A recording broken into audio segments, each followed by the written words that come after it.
The land stretched endlessly, a vast emptiness where silence seemed alive. The fields were heavy with crops, swaying in the hot breath of the wind, but beneath their beauty was something far darker. The soil itself was thick with memory, memory of pain, of blood spilled, of bodies bent until bones cracked. Blackwood Estate rose in the middle of this land like a wound that refused to heal. The house was massive, built with pale stone that had long since darkened from storms and smoke. Its windows stared out like hollow eyes, watching everything, missing nothing. By day, the house looked grand, even proud. But by night, under the pale touch of the moon, it transformed into a shadow, looming, suffocating, whispering secrets that no one dared to repeat. The enslaved who lived here never called it a home. For them, it was a cage. The rows of wooden cabins that lined the dirt path leading to the main house were small, suffocating spaces where families were torn apart, where children learned fear before they learned to walk, and where every night ended with prayers that went unanswered. The smell of damp wood, sweat, and iron filled the air around those cabins, clinging to the skin like a curse. And in the middle of it all was a girl named Alma. Her figure was slight, her steps light but weary, her eyes carrying a weight far beyond her years. She was no more than 15, yet life had stripped her of childhood long ago. Her hair clung to her pale face, damp with the sweat of endless labor, and her hands, though thin and delicate, were scarred from years of work that no child should have endured. The others often whispered about her.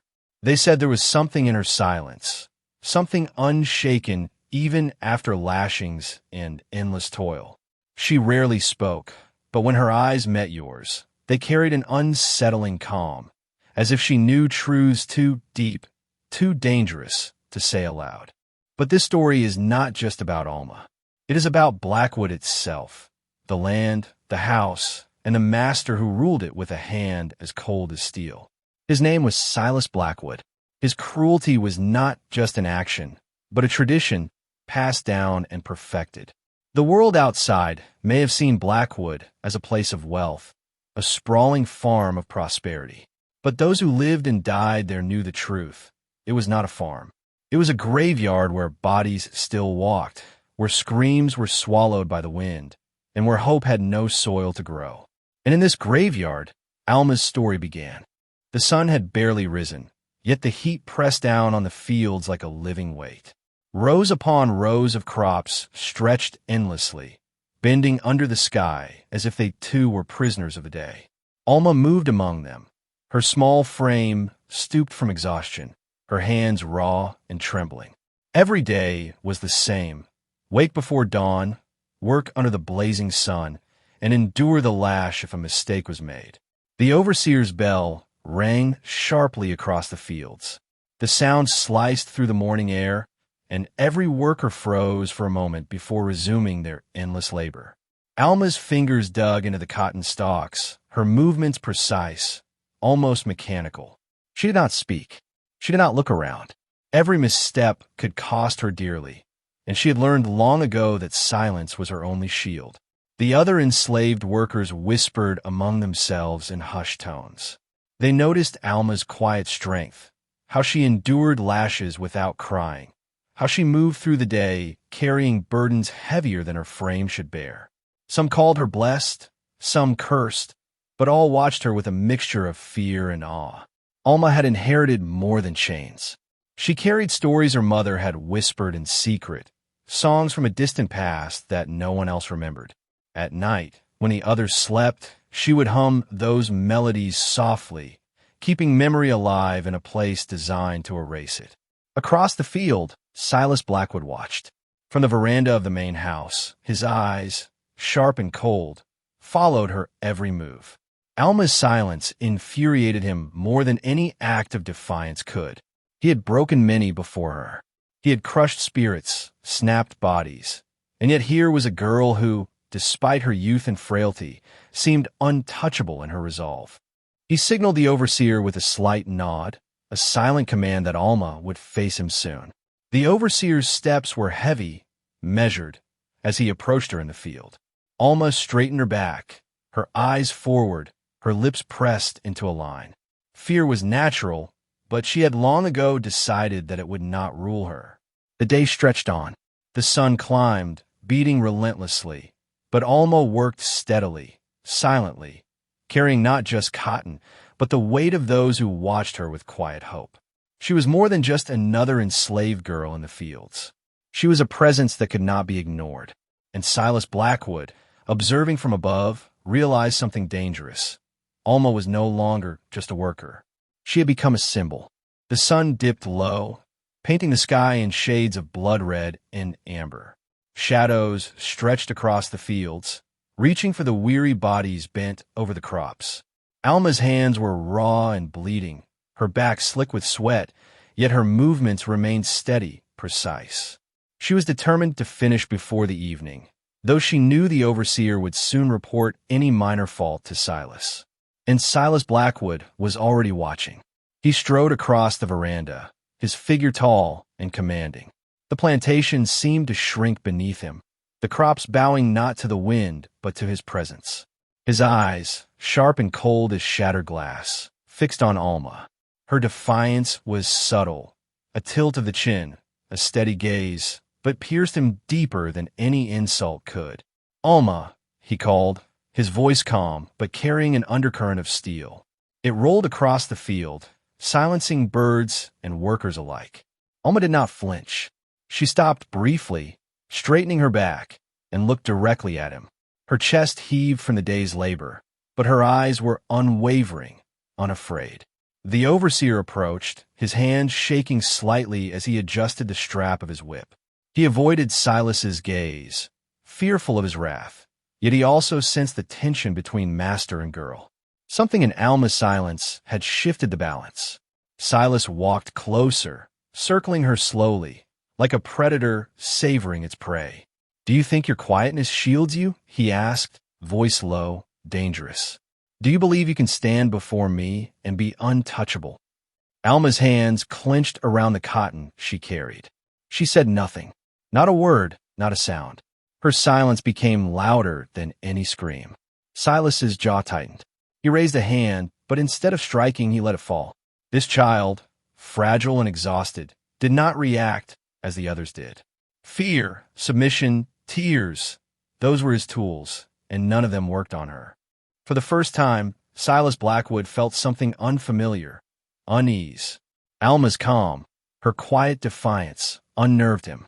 He realized that breaking her would not be as simple as breaking others. She was not merely flesh and bone. She was a storm in stillness, a spirit that refused to bow. The workers watched in silence. They had seen the whip fall on others, heard the screams. Yet here was a girl standing tall, her dignity untouched. Even they did not dare approach. They could only whisper her name in their hearts, secretly cheering for a courage they themselves could no longer display. Silas's lips pressed into a thin line. He knew this confrontation was only beginning. Alma had not yet fallen, but the seeds of fear and obsession were planted. And in that moment, Alma understood something herself. She had survived the fields, the sun, the overseer, and now she faced the master. Her survival depended not on strength, but on the one thing no one could take from her, her spirit. Night fell heavy and thick over Blackwood Estate. The fields were silent now, but the cabins and the courtyard thrummed with tension. The enslaved were gathered, their bodies rigid, faces pale, and eyes wide. Word had spread. Tonight, someone would be punished, and Alma was chosen. She stood in the center of the courtyard, wrists bound with coarse rope, her frame shivering not from cold, but from anticipation. The firelight from the torches danced across her face, casting flickering shadows that made her eyes appear almost ethereal. She did not speak. She did not plead. Her lips pressed tight, her jaw set, her gaze forward. Silas approached slowly, whip coiled in his hand, his presence commanding absolute silence. "Let them see what happens when defiance dares to rise," he said. His voice, smooth yet laced with menace, echoed across the courtyard. The first lash cut through the night like lightning. Alma's body jolted, but her mouth remained closed. The crowd gasped, a murmur running like wind through the gathered slaves. But Alma stood tall, enduring each strike with a quiet, almost unnatural stillness. The whip fell again and again. Each blow drew blood. Each strike tested her limits, but Alma did not scream. Her body trembled, yet she met the lashes with her chin raised. She carried herself as though the pain belonged not to her, but to the night itself. Silas's face twisted with fury. He could not understand it. Every other child, every other worker, had crumbled long before this point. And yet, here she was unbroken, unbowed, silent. The overseer's hands shook as he watched. Even he, a man accustomed to administering punishment, felt unease creeping through his chest. Alma's defiance was contagious. It reminded the enslaved that within the silence of their suffering, there could be strength. By the end of it, Silas dropped the whip. His chest heaved with anger, frustration, and something darker, humiliation. Alma's silence had defeated him in a way that violence never could. Though her body ached and blood streaked her skin, Alma had triumphed. She had not screamed, not cried, not begged. Her spirit remained untouchable. And in that silent victory, the other enslaved began to see a spark, a faint hope that defiance was possible, even in a world built to crush it. Days passed after Alma's punishment, yet the memory of her silence lingered like a shadow across Blackwood Estate. Her body bore the marks of the lashes, her back scarred and aching, but her eyes still held the same unbroken resolve. Inside the cabins at night, whispers floated like smoke through the cramped wooden spaces. Mothers spoke of Alma's courage to their children, urging them to remember her strength. The older men nodded in quiet admiration, secretly taking solace in her resistance, while the young ones pressed close to the fire, imagining the girl who had stood unafraid. Alma moved among them quietly. She carried water, tended to the sick, and gathered cotton with trembling hands. She never boasted, never spoke of her pain, but her presence alone inspired. Wherever she went, the others followed in spirit, their hearts emboldened by her quiet defiance. Even Silas noticed. From the veranda of the grand house, he would watch Alma walking through the fields, her posture unbroken, her steps steady. The whispers of the others were now reaching him, a ripple of unrest, of hope that he could not contain. For the first time, Silas felt a pang of unease that no whip could erase. Alma had shifted the balance of Blackwood, changing the hearts and minds of those he believed were utterly controlled. In secret, the enslaved began small acts of subtle rebellion, a delayed task here, a hidden song there, a stolen glance of solidarity. Alma's courage was contagious, her silence a statement louder than any scream. And Alma herself understood something profound. Her endurance was no longer just survival. It was influence. She had become a symbol, a living reminder that even in a place built on chains, the human spirit could not be completely extinguished. Silas, unaware of the strength growing quietly around him, tightened his control even more, setting the stage for the next confrontation, one that would test not just Alma, but the fragile balance of fear and power within Blackwood. The nights at Blackwood Estate had grown heavier. Storm clouds gathered over the house, casting long, jagged shadows across the fields. Silas Blackwood paced the grand hall, his polished boots echoing against the wooden floor. The firelight flickered across his face, revealing lines of rage, obsession, and an unsettling sharpness in his eyes. He poured himself a drink, but the liquid did nothing to soothe the storm within. Alma's presence haunted him more than any ghost could. The girl, fragile and young, had shattered his authority in ways he could not endure. Her silence, her strength, her defiance, it festered like a wound, growing each day. He summoned the overseer to his study. The man entered cautiously, knowing the fury that lay beneath Silas's calm exterior. "She has to be broken," Silas said, voice low and deadly. "Every whisper she inspires, every glance she does not lower, it spreads through this estate. It must end." The overseer swallowed hard. "She's only a child," he said, his voice wavering. "Surely there's another way." Silas slammed his hand onto the desk. "A child? She is no child. She is a spark in the darkness, and sparks grow into flames. Flames destroy everything. Do you understand? She must be made an example of, or removed entirely." Plans were whispered in the shadows of the hallways. The overseer hesitated, troubled by the severity of the master's intent, but fear held him silent.